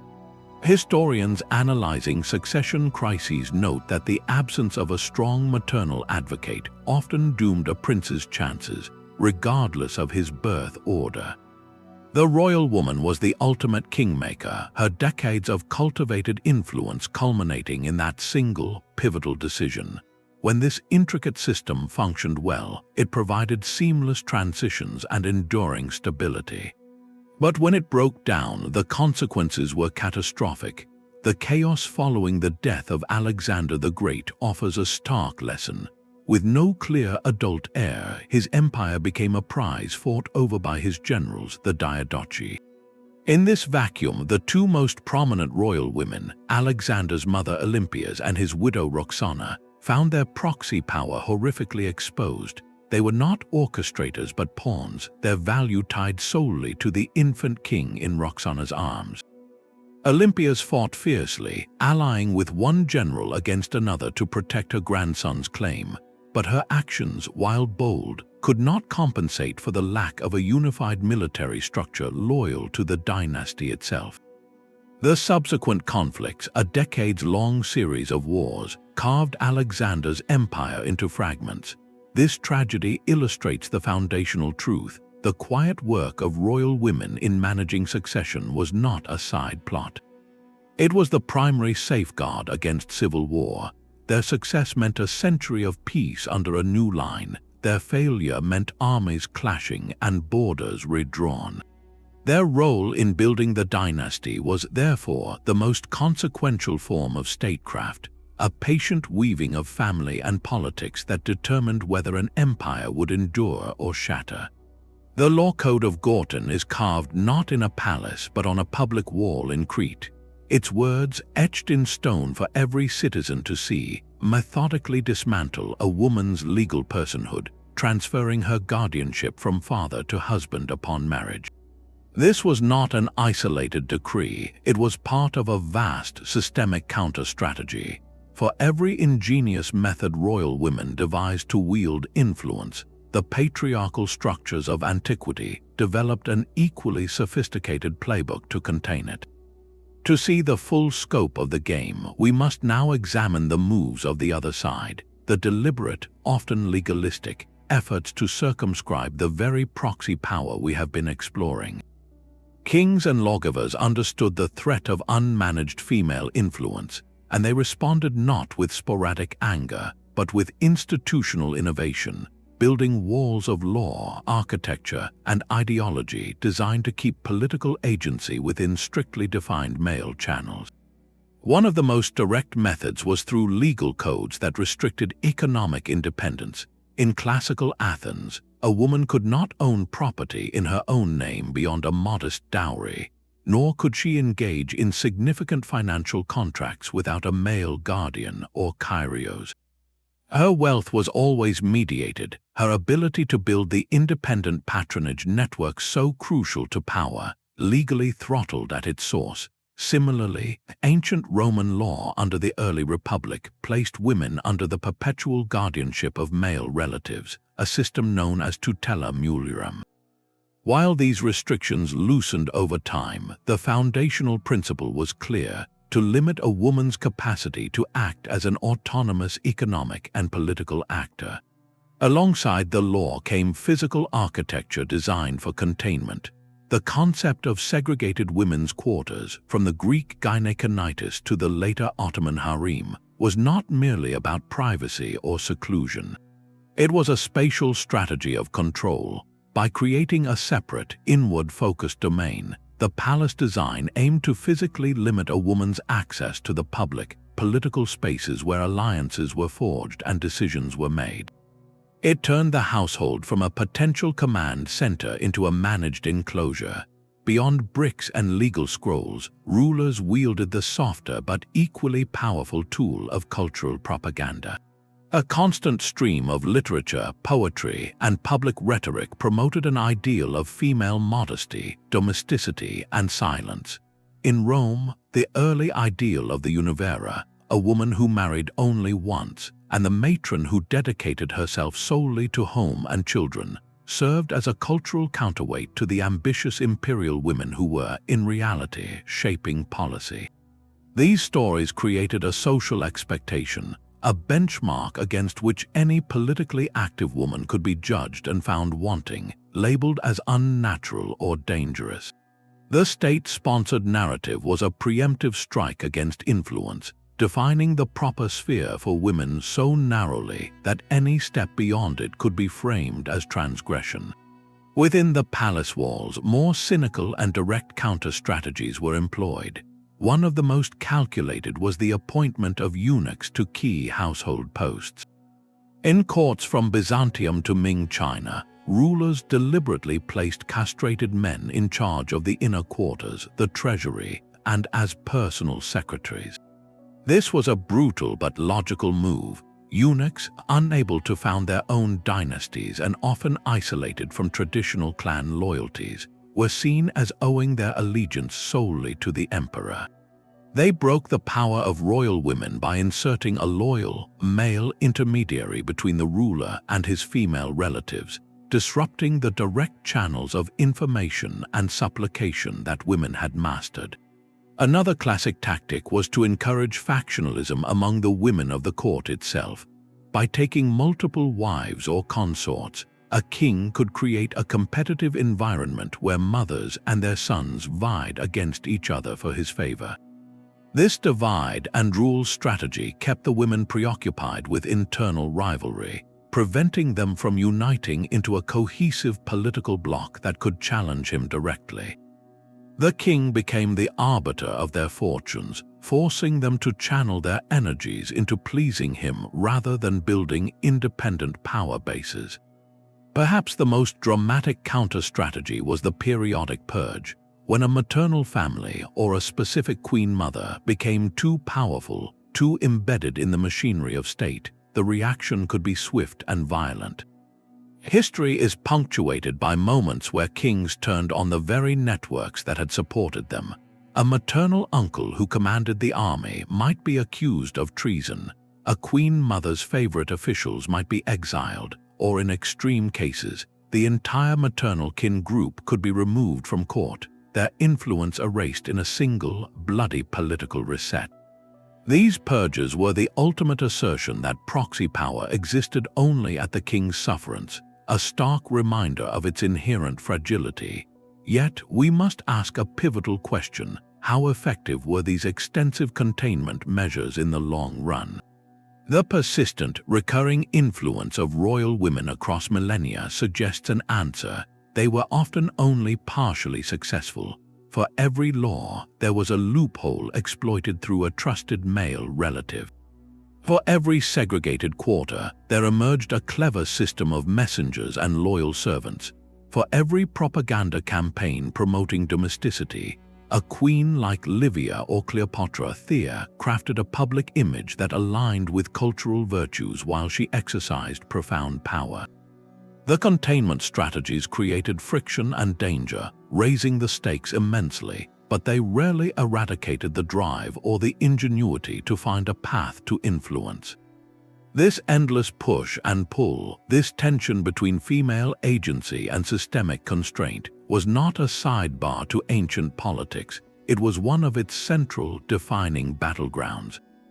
Every decree limiting property rights sparked a search for alternative economic leverage. Every palace wall inspired the cultivation of a messenger who could bypass it. The game was perpetual, and its players were relentless, shaping the rise and fall of dynasties in a silent war waged in council chambers and inner courtyards alike. The portrait of a modern first spouse hangs in a quiet corridor, not the main hall. In our world of elected governments and corporate boards, the overt trappings of monarchy have faded, but the ancient grammar of influence, the quiet architecture of proxy power, still shapes outcomes in profound ways. The context has democratized, but the core principles of building authority through access, information, and patronage remain eerily unchanged. We see its echoes not in royal courts, but in the corridors of political capitals, the boardrooms of family empires, and the global stages of cultural diplomacy. This is not to draw a simplistic equivalency. The power dynamics are vastly more complex and varied today. Yet, the enduring patterns of informal governance reveal that the hidden throne was never dismantled. It was merely redecorated. Consider the modern political spouse. While their role is often publicly framed as supportive and ceremonial, their behind-the-scenes influence can be substantial. They often control a significant portion of the leader's schedule, filtering access and shaping the social environment where alliances are forged. They champion specific policy causes, from literacy to public health, using their platform to shift public attention and resources. Their network of personal contacts, built over a lifetime, becomes a secondary channel for diplomatic communication or political intelligence. This is not about shadowy control, but about the recognized, soft influence that comes from unparalleled proximity to power, a dynamic any Hittite queen mother would have understood perfectly.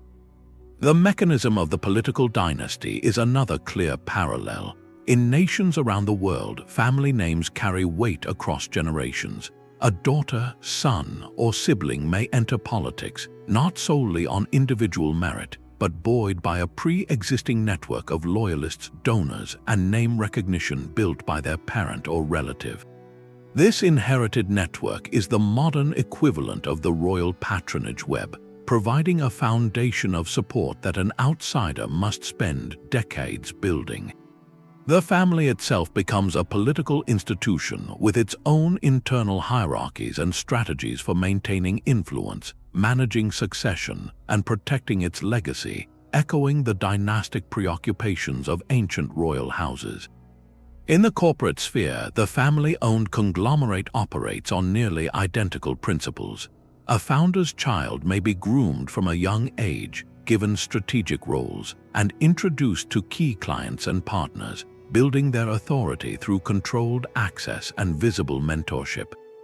Their eventual leadership is less a shock and more a seamless transition within a closed system of loyalty, mirroring the way ancient queens prepared their sons for the throne.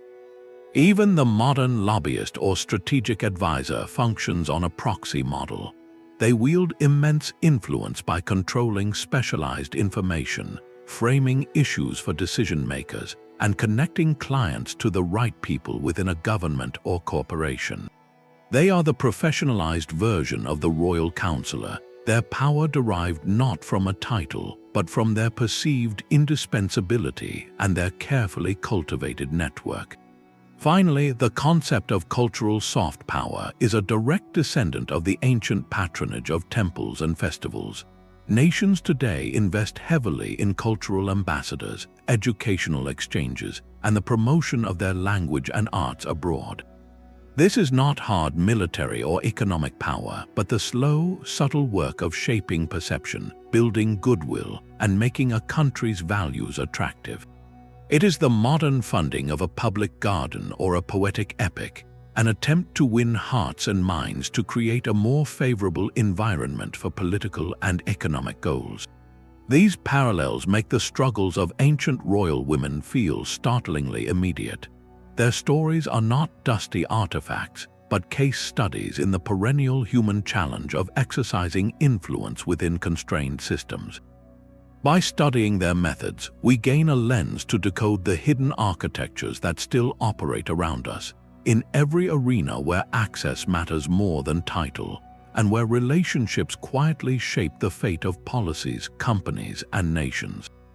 The language of power has updated its vocabulary, but its oldest dialects, spoken in whispers and through networks, are still fluently understood. Three vastly different women, separated by continents and centuries, each built a hidden throne that commanded an empire.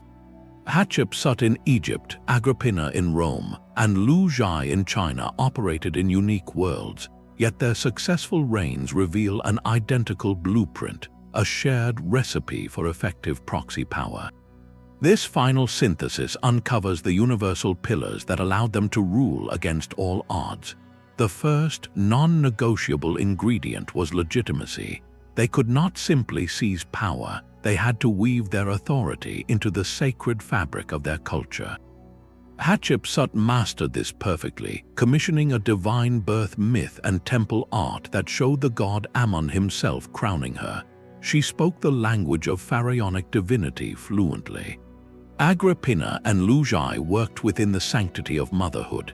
Agrippina, as the emperor's mother, positioned herself as the loyal guardian of the Julio-Claudian bloodline.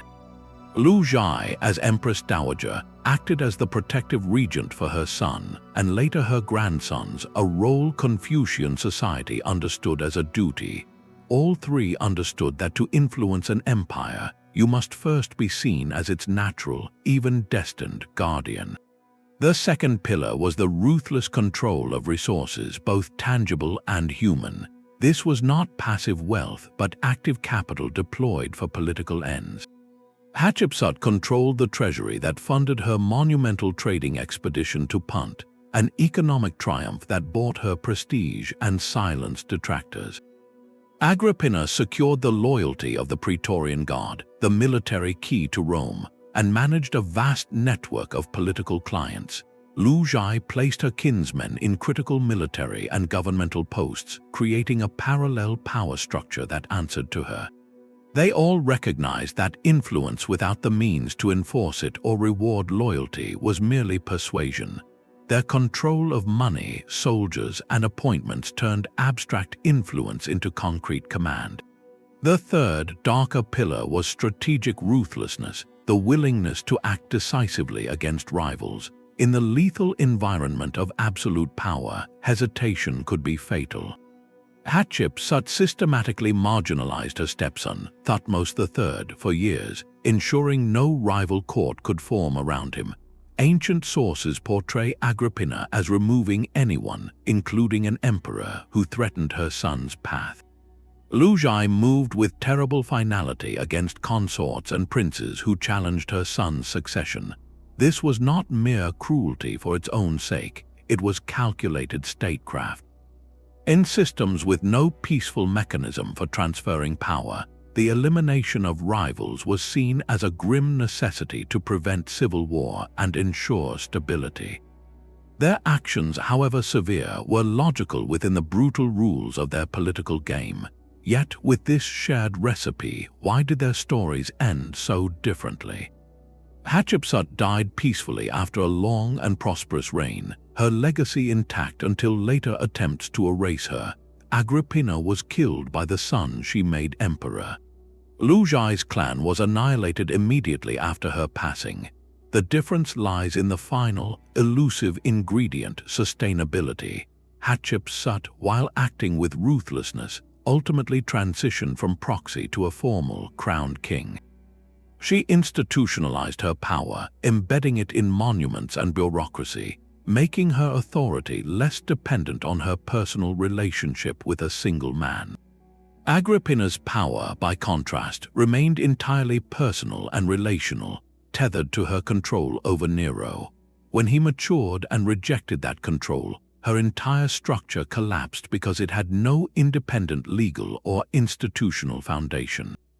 Lü secured her own reign brilliantly but failed to secure the next generation. Her power was too personal, too rooted in fear and familial loyalty to her alone. She did not build a system that could survive her, and the moment she was gone, the resentment she had suppressed erupted. So, was the hidden nature of their power a fatal flaw? The answer is nuanced. For a time, it was their greatest strength, the only available path to command. It allowed them to navigate and manipulate systems not designed for them. But in the long term, power that cannot speak its own name is inherently fragile.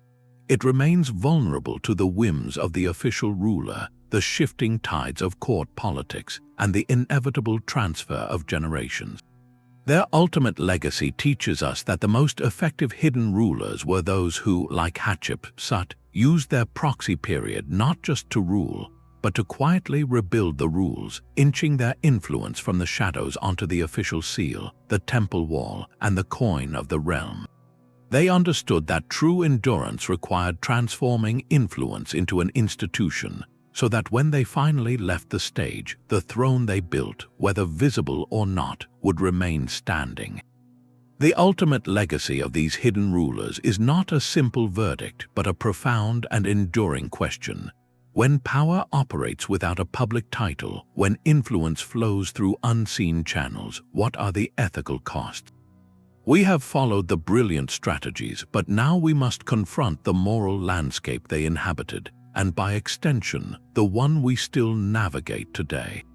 This moves us from historical analysis into the realm of philosophy, where the mechanisms of proxy rule force us to examine the very nature of authority itself. The core tension is stark: power exercised without official accountability, a queen mother who prevents a civil war through ruthless purges, or an empress who secures a decade of peace through secret alliances and calculated betrayals, presents us with a classic ethical dilemma. Does a positive outcome, like stability and prosperity for millions, justify methods that would be condemned if performed in the open? From one perspective, this is pure Machiavellian pragmatism, the idea that in statecraft, the ends can justify the means if the survival and strength of the realm are at stake. These women were often dealing with systems that offered no legitimate, peaceful path to the influence required to steer the state. Their shadow maneuvers could be seen not as corruption, but as a necessary adaptation, the only available toolset for anyone, regardless of gender, to enact meaningful change within a rigid structure. One could argue they worked within a corrupt system to mitigate its worst excesses. Yet, from another angle, power that hides its face carries inherent dangers. Secrecy breeds suspicion and can distort decision-making. When authority is not publicly vested, it cannot be publicly challenged or checked. The very networks of loyalty and patronage that sustained these women could also enable favoritism, economic exploitation, and the silencing of dissent. The line between a benevolent regent guiding a child king and a manipulative conspirator exploiting a weak ruler is often vanishingly thin, visible only in the long-term results and the subjective judgment of history. We see this spectrum clearly in our case studies.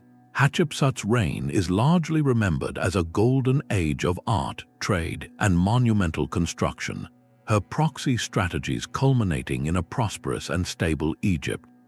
Lü's methods were severe, but they consolidated a dynasty and allowed a war-torn society to heal.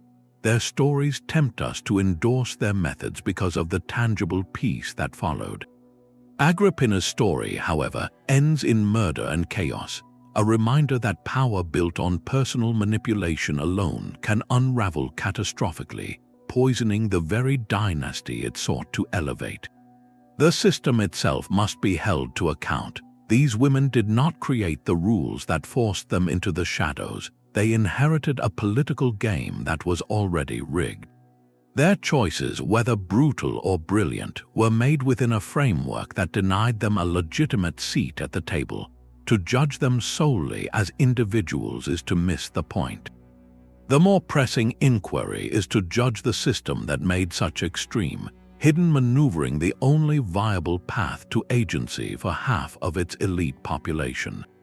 This brings the question into our modern world. While the titles have changed, the dynamics of informal influence persist. Think of the unelected advisor whose counsel outweighs that of cabinet ministers, the corporate heir whose rise is smoothed by unseen mentors, or the political spouse who shapes policy from a private office. Is this a corruption of transparent governance, or is it simply how complex human systems have always functioned, a necessary layer of relationship-based influence that no formal structure can ever fully replace?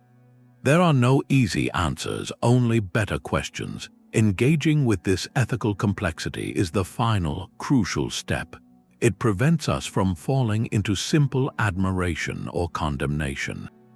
It allows us to see these women not as heroines or villains, but as supremely skilled political actors navigating a deeply flawed arena. They compel us to ask what we truly value, the visible source of power, or its effective and just application. And they leave us wondering, in our own era of behind-the-scenes lobbying and algorithmic influence, how much of our world is still being shaped from hidden thrones and what price we pay for that invisibility. A court of whispers leaves no official record, yet its echoes shape the destiny of nations. From the strategic marriages of Mesopotamian princesses to the ruthless regencies of Chinese empresses, we have traced the hidden architecture of command, a system built not on crowns but on cunning, not on proclamation but on profound influence. This journey reveals that the power of royal women was never a mere footnote or a sidebar to the main event of history. It was, in fact, a central pillar of ancient governance, a parallel system of rule operating in the spaces the official record chose to ignore. Their authority was forged in the fire of necessity, a sophisticated political craft honed to perfection within the constraints of their worlds. They mastered the art of dynastic positioning, turning marriage from a personal union into a geopolitical instrument. They seized economic control, transforming private wealth into public power through networks of patronage that bound empires together with threads of loyalty. They wielded religious authority, speaking with the voice of the divine to shape law and legitimize rule. And above all, they cultivated an immense psychological fortitude, a resilience that allowed them to navigate courts of lethal intrigue for decades. These stories systematically dismantle the simplistic, age-old narrative of passive womanhood confined to the sidelines. They introduce us instead to a gallery of master strategists, diplomats, financiers, and kingmakers. As the historian Mary Beard powerfully reminds us, the ancient world was not a world populated only by men. It was a world profoundly shaped by the intelligence, ambition, and agency of women who learned to command from the wings. Their legacies challenge us to refine our very definition of power. They ask us to look past the figure on the throne and question the quiet conversations in the antechamber, to look beyond the royal decree and see the hand that may have guided the pen. This recalibration is not just about the past, it is a lens for our present. In every modern corridor of power, in every boardroom or capital, influence continues to flow through relational networks, through soft diplomacy, and through the careful management of perception. The hidden throne may have changed its form, but the principles of its construction endure. Let their stories inspire a deeper curiosity, a willingness to question where true authority resides when it chooses not to announce itself. If this exploration into the shadows of history has shifted your perspective, consider subscribing for more journeys that uncover the hidden frameworks of our world. And we would love to hear your reflections. Which of these formidable architects of the unseen resonated most deeply with you? Share your thoughts in the comments below.